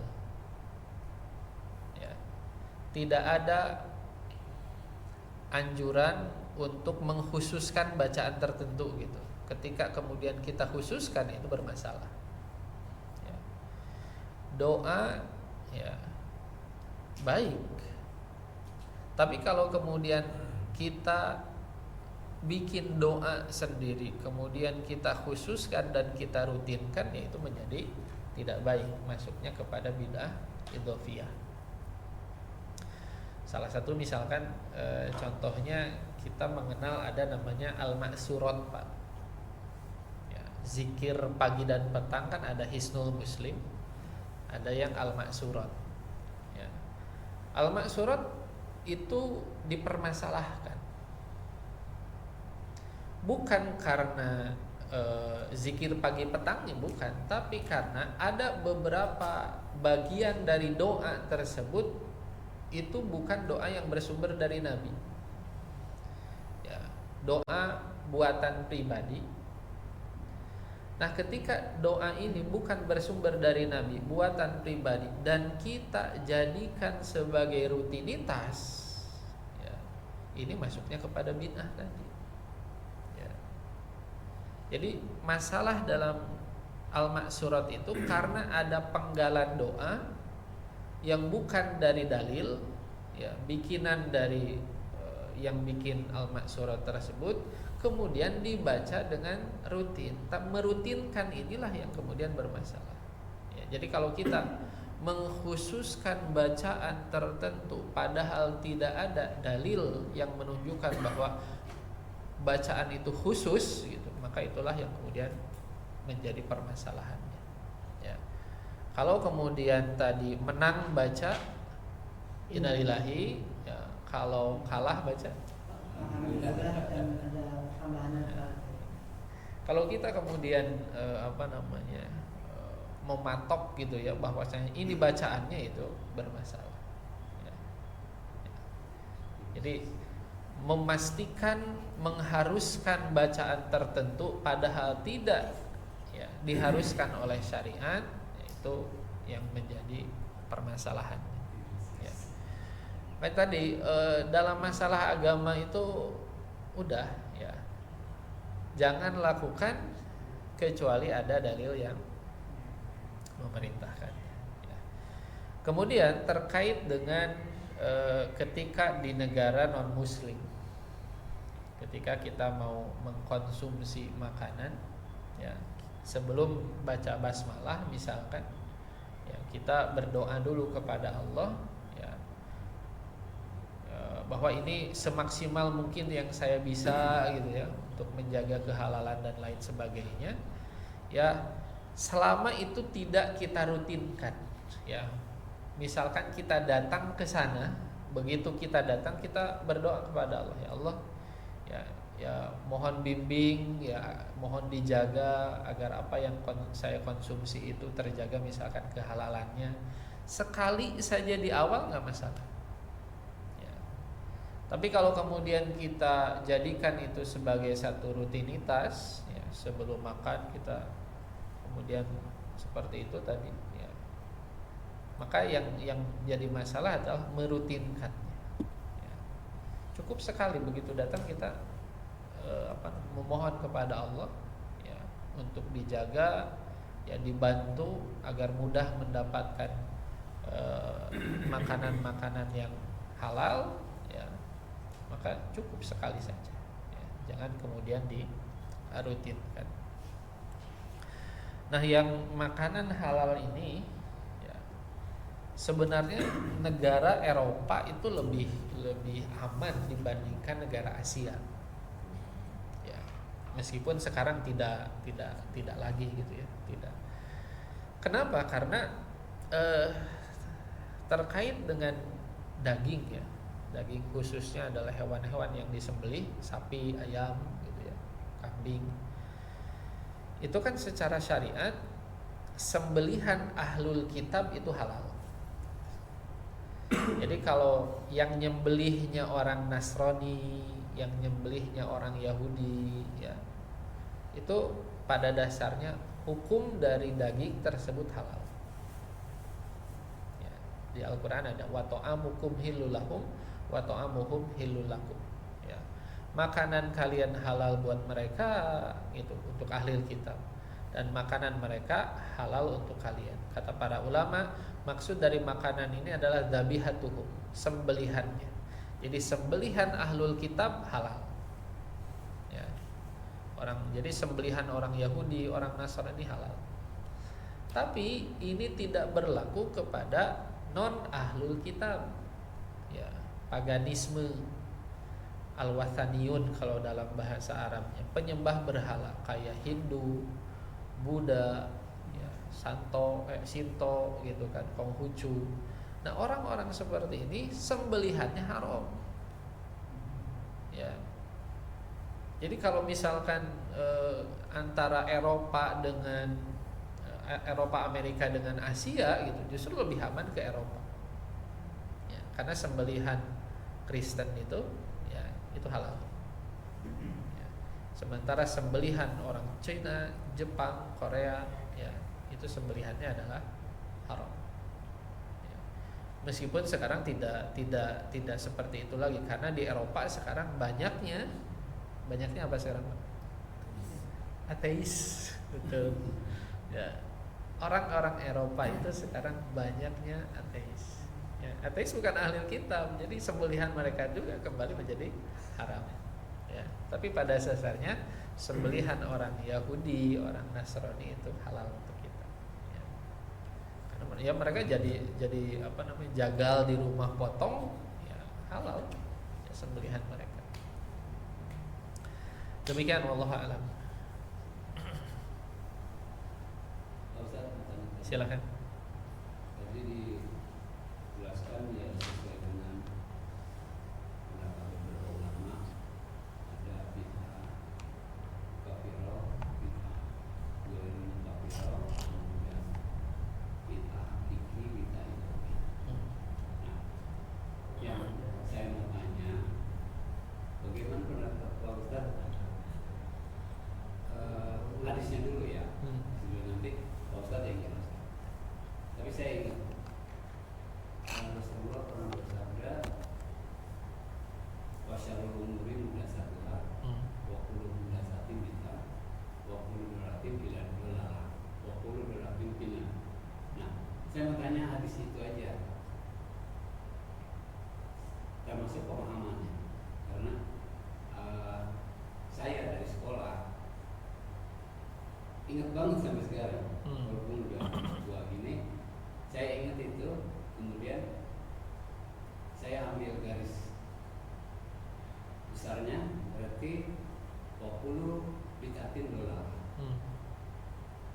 ditutup 20 dolarin final. Jadi seperti tadi diungkapkan oleh Pak Ustaz, ada bid'ah hakiki, idopi ada juga mukafiro dengan guru. Nah, kembali lagi kepada hadis itu, mohon dijelaskan pemahamannya dan kesahihannya dulu, misalnya juga. Baik, terima kasih atas pertanyaannya, Pak. Hadis yang menyebutkan tentang peringatan Nabi SAW akan bahaya bid'ah ini adalah hadis yang tercantum dalam khutbatul hajah. Ya. Jadi ada yang disebut sebagai khutbatul hajah. Ya. Muqaddimah, permulaan khutbah yang sering dibuka, sering dibaca oleh Rasul Shallallahu Alaihi Wasallam dan sering kita dengar. Ya. Apa itu khutbatul hajah? Yaitu innal hamdalillah. Ya, sering kita dengar itu. Innal hamdalillah nahmaduhu wa nasta'inuhu wa nastaghfiruh wa na'udzu billahi min syururi anfusina wa min sayyiatina man yahdihillahu fala mudhillalah wa man yudlil fala hadiyalah. Terus asyhadu an la ilaha illallah wa asyhadu anna terus gitu kan. Ini adalah khutbatul hajah, disebut khutbatul hajah. Dan Rasul sering kebanyakan mengawali khutbahnya dengan bacaan ini. Ya, jadi ini dari Nabi SAW. Tapi kadang ada beberapa kalangan yang anti gitu. Ya. Saya dengar cerita bahwa ada kalangan yang ketika ustadznya naik mimbar misalnya, kemudian mengawali dengan baca innal hamdalillah, sudah. Ya, ini dilabeli sebagai ustadz dari kelompok tertentu gitu. Ya, disebut ustadz Wahabi gitu. Misal kalau ada ustadznya innal hamdalillah, nah ini ustadznya ustadz Wahabi. Ya. Padahal innal hamdalillah itu adalah khutbatul hajah, khutbahnya muqaddimah dari khutbah yang disampaikan oleh Rasul. Ya. Jadi pertama itu, kemudian asyhadu alla ilaha illallah wa asyhadu anna muhammadar rasulullah. Kemudian kata Nabi inna khairal kalamullah. Ya, kata Nabi itu panjang. Sebaik-baiknya perkataan adalah firman Allah. Wa khairal huda Muhammad. Ya, dan sebaik-baiknya petunjuknya Muhammad sallallahu alaihi wasallam. Masih panjang. Kemudian kata Nabi, wa syarrul umuri muhdatsatuha. Dan seburuk-buruknya perkara adalah hal yang diada-adakan, muhdatsatuha, hal yang diada-adakan. Wa kullu muhdatsatin bid'ah. Dan setiap yang diada-adakan itu disebut sebagai bid'ah, termasuk bid'ah. Wa kullu bid'atin dolalah. Dan setiap bid'ah itu sesat. Hadisnya sampai situ. Ditutup waktu dolalatin final. Nah, itu di riwayat yang lain, Pak. Oh, baik. Ya. Jadi kalau hadis yang satu paket panjang itu hanya sampai wa kullu bid'atin dolalah. Setiap bid'ah itu sesat. Ya. Nah, dalam riwayat lain ada tambahan wa kullu dolalatin finnar. Dan setiap kesesatan itu tempatnya di neraka. Ya. Jadi kita yang sering dengar ini tuh kita menggabungkan dua hadis. Ya. Satu hadis itu hanya sampai pada wa kullu bid'atin dolalah. Ya. Di hadis yang lain wa kullu dolalatin finnar. Nah, kadang-kadang kita sering menggabungkan, tapi pada dasarnya itu adalah dua hadis. Ya. Hadisnya sahih. Nah, dari penjelasan ini para ulama menyebutkan Rasul menggunakan kata kullu. Ya. Kullu atau kulla itu tergantung kata di depannya. Itu artinya semua.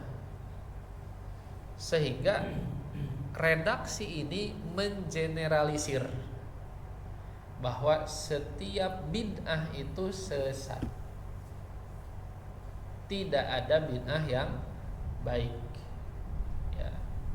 Makanya banyak ulama yang tidak menyepakati ya terhadap tipologi bid'ah. Ada orang yang membagi bid'ah itu menjadi 5. Ada bid'ah ya sesuai dengan hukum taklifi. Ada bid'ah wajib, bid'ah sunnah, bid'ah haram, bid'ah makruh, bid'ah mubah. Ya. Ada yang membaginya seperti itu. Ya. Ada juga yang membaginya jadi bid'ah hasanah, bid'ah sayyi'ah. Ya. Tapi ya kata para ulama yang lain, lihat redaksi dari Nabi SAW. Nabi menggunakan kata wa kullu bid'atin dolalah. Kullu ini adalah kata yang mengeneralisir. Jadi semuanya kena. Wa kullu bid'atin, maka semua bid'ah, setiap yang namanya bid'ah dolalah. Ya. Sesat. Ya. Makanya tadi dari pembahasan yang kita buat, pembagian yang kita sebutkan di sini, ada bid'ah hakikiyah, bid'ah idofiyah, mukafirah, kemudian ghairu mukafirah, itu semuanya masih dalam koridor sesat. Mukafirah dengan ghairu mukafirah sama gitu. Ya, dalam artian terancam masuk neraka. Hanya kalau mukafirah berarti di nerakanya kekal. Kalau ghairu mukafirah masih ada kemungkinan nanti diselamatkan, diangkat dari neraka untuk kemudian dimasukkan ke dalam surga. Tapi sama diancam masuk neraka. Karena tadi wa kullu bid'atin dolalah. Semua bid'ah itu dolalah, sesat, tidak ada yang baik. Ya. Karena tidak ada baik, tidak ada yang baik, makanya ancamannya adalah neraka. Hanya nanti akan ada yang di nerakanya kekal, dan ada yang di nerakanya sampai dosanya habis baru kemudian diangkat, dimasukkan ke dalam surga Allah Subhanahu wa taala. Ya. Jadi konsep dari bid'ah hasanah dan lain sebagainya itu konsep yang oleh banyak ulama ditentang. Ya, karena tidak sesuai dengan redaksinya, dan banyak juga yang justru menggunakan justifikasi tentang adanya bid'ah hasanah ini, ya, itu pada contoh yang tidak pada tempatnya. Kita harus ingat bahwasanya tugas Nabi itu adalah berkaitan dengan agama, syariat, gitu, ibadah. Maka perkataan Nabi haruslah ditarik kepada pemahaman ini, kepada syariat, kepada ibadah. Adapun di luar ibadah, ya, itu tidak masuk. Ya. Bid'ah di luar ibadah ada nggak? Ada. Karena bid'ah itu kan hal yang baru, hal yang diada-adakan, inovasi, gitu kan. Ya, inovasi dalam hal di luar agama, di luar ibadah ada. Ada. Teknologi kan semakin berkembang. Apakah dilarang? Tidak. Kenapa? Karena perkataan Nabi berlaku pada aspek ibadah, aspek yang ada kaitannya dengan syariat. Ya. Orang kemudian mengatakan bid'ah hasanah apa? Ya contohnya mikrofon. Ini bid'ah, gitu. Bid'ah hasanah. Itu tidak. Itu hanya penunjang saja. Ya. Toh mikrofon kan tidak digunakan untuk pengajian saja, tidak digunakan untuk azan saja. Untuk seminar, konferensi dan lain sebagainya, tidak khusus ibadah, itu hanya penunjang. Jadi kadang-kadang yang membuat pembagian bid'ah hasanah pun ngasih contohnya itu tidak pada tempatnya. Aspek-aspek duniawi, adanya pesawat untuk haji, gitu kan, ini bid'ah, gitu. Di zaman Nabi nggak ada pesawat haji, ya orang naik haji pakai pesawat. Ya, ini kan bukan hal yang bagian inti dari syariat, itu hanya penunjang kehidupan saja.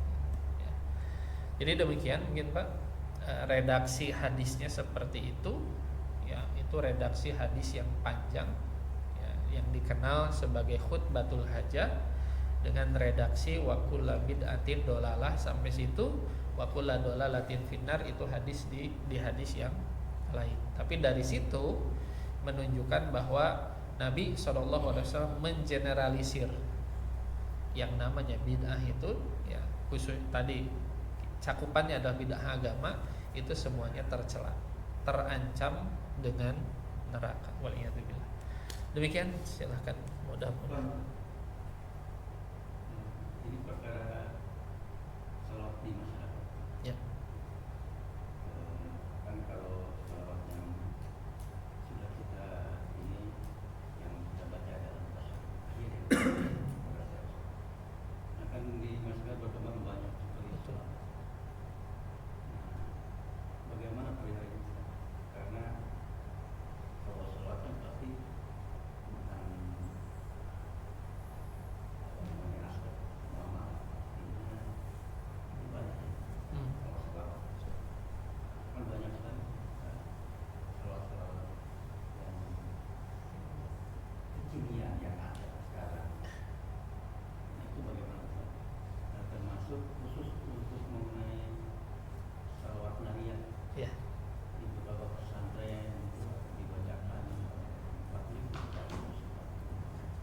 Betul. apa yang sudah dalam guru isi salawatnya itu bagaimana? Baik. Terima kasih Bapak atas pertanyaannya. Pertama kita masuk dulu tentang sholawat. Kenapa kemudian banyak muncul sholawat bertebaran? Ya, pada dasarnya memang ada keutamaan yang besar terkait dengan sholawat ini. Ya, kita mengingat ada hadis kata Nabi SAW, man sholla alayya sholatan shollallahu alaihi ashran. Barang siapa yang membacakan sholawat satu kali, membaca sholawat untuk saya, Allahumma sholli ala Muhammad, gitu kan, maka shollallahu alaihi asran, Allah akan membalasnya 10 kali lipat. Ya. Jika ada orang yang membaca sholawat kepada Nabi sekali, Allah balas 10 kali. Ya. Dalam hadis yang lain dari sahabat Ka'ab bin Malik, Ka'ab itu bertanya, ya Rasulullah, saya punya waktu yang biasa saya gunakan untuk berdoa, gitu kan. Misalkan beres sholat malam itu saya biasa berdoa. Ya. Nah kira-kira ya, dalam doa saya itu, kalau bahasa kita, berapa prosentase waktu yang saya alokasikan untuk membaca sholawat kepada Anda? Kan urutan doa itu kan memanjatkan puja-puji kepada Allah, kemudian sholawat, baru kemudian hajat kita. Maka Ka'ab ini bertanya, Rasulullah, berapa prosentase durasi sholawat yang saya baca dalam doa saya? Kata Nabi, masih silahkan, ya, semau kamu, silahkan.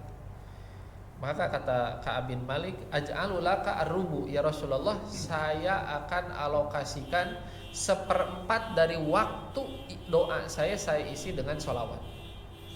Ya, kalau misal kita berdoa 10 menit, kita jadikan 1/4-nya 2,5 menit isinya sholawat. Ya, itu kata Ka'ab. Kata Nabi, silahkan. Fa in zidta fahuwa khairun laka. Jika kamu tambah lagi, maka itu lebih baik. Maka kata Ka'ab, ya Rasulullah, aj'alu laka nisf. Kalau begitu, setengah dari waktu yang biasa saya lakukan, saya gunakan untuk berdoa, saya akan ganti dengan sholawat. Ya, jadi kalau 10 menit berdoa, 5 menit sholawat. Ya. Kata Nabi, silahkan, masyita, fa in zidta fahuwa khairun laka. Silahkan, kalau kamu tambah lagi, maka itu lebih baik. Kata Ka'ab, ya Rasulullah, saya jadikan 2/3 waktu berdoa saya isi dengan sholawat. Kata Nabi, silahkan, jika kamu tambah lagi itu lebih baik. Maka kata Ka'ab, kalau begitu saya jadikan seluruh waktu doa saya ganti dengan sholawat kepada engkau. Ya. Apa kata Nabi? Kalau itu yang kamu lakukan, maka Allah akan memenuhi hajatmu. Ya, wa yaghfiru laka dzanbuk, dan Allah akan ampuni dosa kamu. Ya, dapat dunia akhirat. Di dunia dipenuhi hajatnya, ya, di akhirat mendapatkan ampunan dari Allah Subhanahu wa taala. Jadi memang sholawat ini luar biasa. Ya. Sholawat ini luar biasa. Hadis ini bukan berarti, kata para ulama, hadis ini bukan berarti gak perlu berdoa, tapi hadis ini menunjukkan betapa dahsyatnya sholawat. Nah dari sinilah kemudian orang muncul ya dengan berbagai macam redaksi sholawat ya. Ada sholawat hadan, saya nggak tahu bacaannya kayak gimana ya. Ada sholawat asgil gitu ya. Ya sholawat asgil itu saya baca memang asgil ini doa yang dibaca oleh beberapa ulama. Tapi kemudian di zaman kita ditempelkan dengan sholawat. Jadi muncullah sholawat asgil. Pernah dengar Pak sholawat asgil?